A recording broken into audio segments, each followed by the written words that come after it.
So editing, I think, is a bit of an art.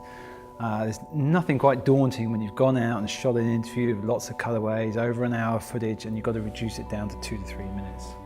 And I think the first tip I have about editing is to make sure you're organised. I mean, right from the start, make sure you've got enough space on your drives, you've set up your project correctly, you know where the files are being saved, you've set up all your bins. So you've set up a bin for your rushes, your bin for sound and your sound effects, your music, and make sure everything's organised and stress-free.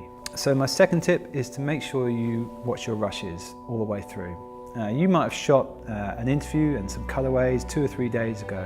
So just by putting everything on one timeline and watching it all the way through, you get a better understanding of what you shot. So I think editing is a bit of an art. I've met a lot of craft editors over my time, and I think they're really highly skilled people.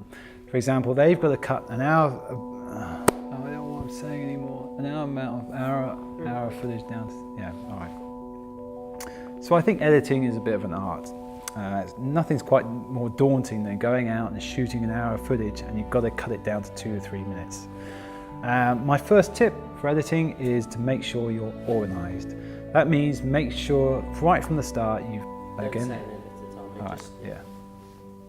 So my second tip.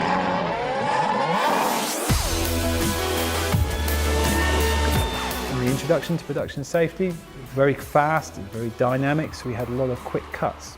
Whereas in safety management, for example, we slowed everything down. We chose a different track, we even used slow motion camera techniques to make sure everything was cut more slowly. So I think pace and music are also vital skills for editors.